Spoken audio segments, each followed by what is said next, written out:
Continuando a nossa aula sobre o apolinarismo, vale a pena aprofundar alguns aspectos. Primeiro, é a relação entre o pensamento de Orígenes e o de Apolinário. Lembrem-se que nós dissemos em sala de aula que desde Orígenes houve uma dificuldade que durou cerca de 150 anos para se tratar do assunto alma de Cristo.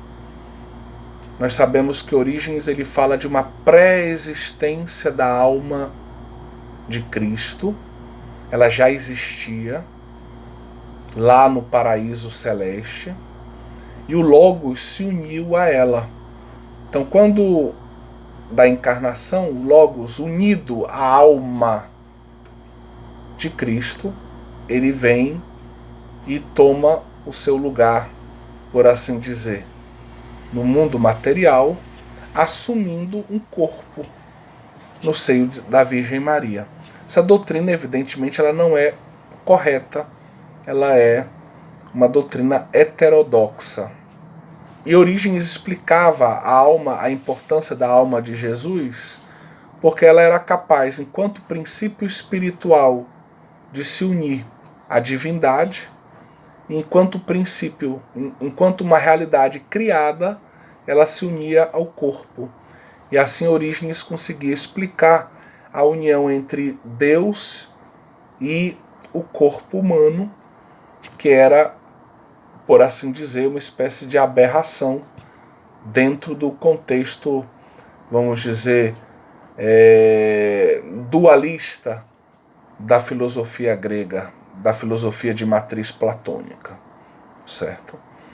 Onde o corpo era considerado inferior, para não dizer negativo em alguns casos, e aonde o divino unir-se ao corpo era algo realmente sem sentido e um desafio metafísico. E ele explica a alma, então, como se fosse, digamos, essa possibilidade de união entre o divino e o material, o corpo do homem. Enquanto a alma e espírito, ela se une com tranquilidade ao divino. Enquanto a alma é criada, ela se une com tranquilidade ao corpo, e assim ela permite que na pessoa de Jesus Cristo estejam o divino e o humano, alma e corpo, tudo isso reunido numa unidade. Esse pensamento, ele vai, como eu disse, essa ausência de um pensamento que aprofunde o tema da alma vai influenciar Ário. Ário vai, no fundo, dizer que o Logos é que realizava o papel da alma em Jesus Cristo. Então, para Ário, no fundo, ele, além de negar a divindade, ele também nega, no fundo, a integralidade da humanidade de Jesus.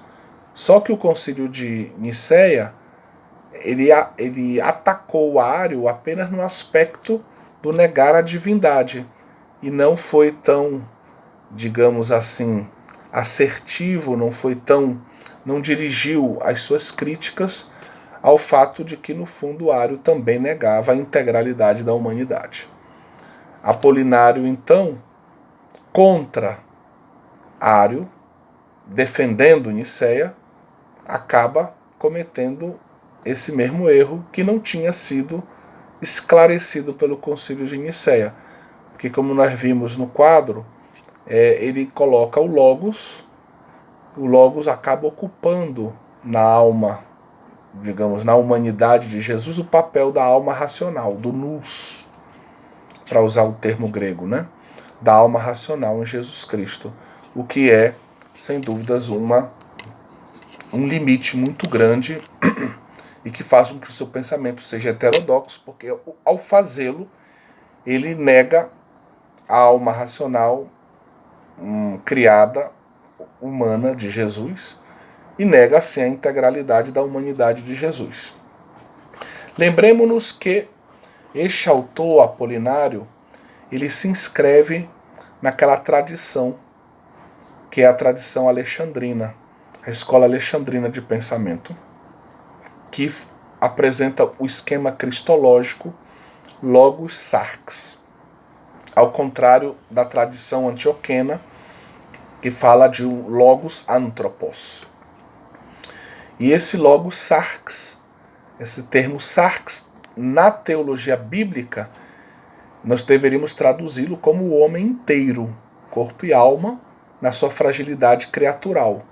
Mas no pensamento, vamos dizer, helênico, mediterrâneo helênico, o Sarx era muitas vezes apresentado apenas, como no caso da escola de Alexandria, apenas como a corporeidade de Jesus, a corporalidade de Jesus. Então esse esquema logos, corporeidade, corpo, acabava sempre deixando um pouco, e a alma, onde é que está essa alma? Qual o papel da alma humana de Jesus? Como a gente vê, é o grande problema aqui em Apolinário. Comentamos também em sala de aula, e gostaríamos de reforçar isso, que Gregório de Nazianzo, ele representa um pouco a reação dos padres da igreja contra esse tipo de pensamento. Ao, por exemplo, dizer com toda clareza que aquilo que não foi assumido não pode ter sido redimido. Para ele, o grande pecado do homem está na alma. O homem pecando, o homem nasce com o pecado original. E isso precisa ser curado, precisa ser salvo.